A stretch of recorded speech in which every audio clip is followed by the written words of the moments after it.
we're getting after it here. It's just barely below freezing overnight. I think it's like 28 degrees now, maybe 30 already. It's supposed to get up to 45 today, but the sun went behind some clouds, so I guess we'll wait and see if that happens. But I figured I would talk about something, the grain cart compaction when you're driving around, especially in our wet, heavy soils. When I was trained in on the grain cart, it was always, you didn't pretty much move unless you needed to. The combine was calling for it. So you'd sidewind down one way and you'd wait, and then you'd sidewind back the other way and unload. And that's why when you watch me combine, a lot of times I'll split that field.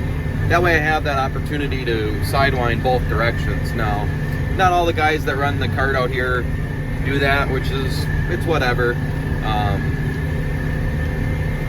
You can definitely tell where that thing drives, especially when you're pulling this thing.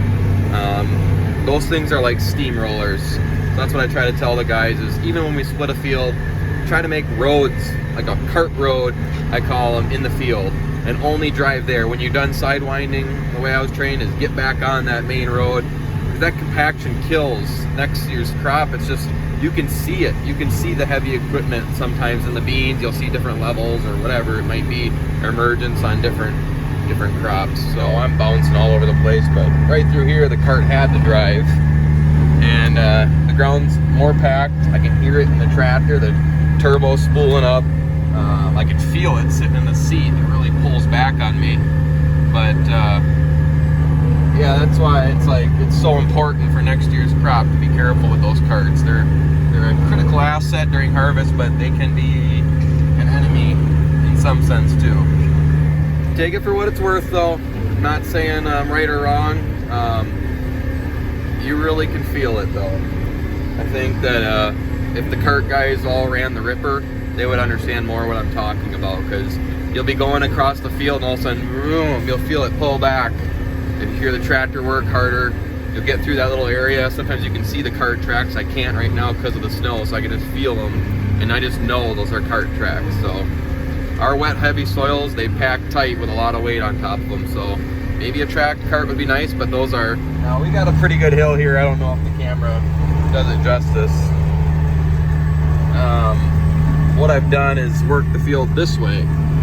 For erosion purposes, you don't want to work up the hill, because then the water just shoots straight down your ripper, you know, your lines. You kind of do leave a little bit of a valley that the water just likes to take off. So as I work my way up this hill, it gets steep right about in front of us. I'm going to go ahead and pick the ripper up and leave this side hill, because the water will come shooting down this hill and it'll want to erode things. Right about there. I'm not worried. That mulch finisher does a wonderful job in the spring, but it is nice to break some of this corn stalk matter up, break that ground up, help it dry in the spring. But we'll be okay on these headlands here. But it gets really nasty right there on the headlands, so it's not terrible over there. That's why I was able to rip that. And it's really bouncy here, cleaning up my headlands. But that's just an example of how we try to do the best thing we can for our land. It's a common misconception. You see a lot of stories on, like, this is a conventional tillage program. Rip in the fall, we dig in the spring. I've talked about it before. I mean, we would like to try certain things, but if you watch the Millennial Farmer and some of the difficulties he's having with some of those high-speed tools in the heavy soil, we run very similar wet fields. So we fear that we would plug those machines up too. I watched Larson Farms with those sulfur tools. That's something I might be interested in. The way that goes through the mud and the way it covers so nicely, that might be something that could work in certain times, but unfortunately some of these soils around here need to be ripped to help for drainage and the compaction, everything else. So it's a toss-up. It's definitely something that's debated, but a necessary evil, if you will, some of this tillage. But yeah, I can tell you, we've tried some no-till stuff in some areas that we just couldn't rip the falls before.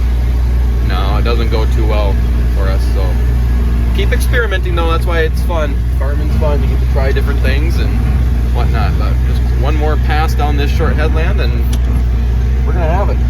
Move on to the next one. I think I'm done for now.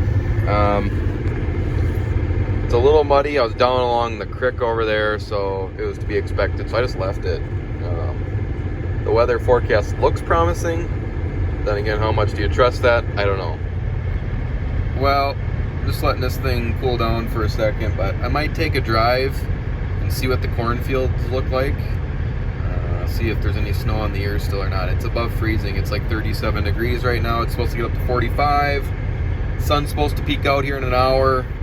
If that would have been out more this morning, like it peaked out around 8, I wouldn't have been able to go this long. I know that for a fact. So there's no sense to make a mess of it when it potentially will dry out, but this snow is a very slow melt, so I don't know.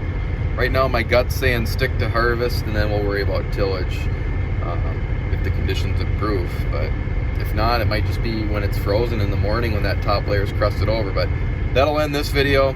So thanks for checking in. Be safe as always, and we'll check you later.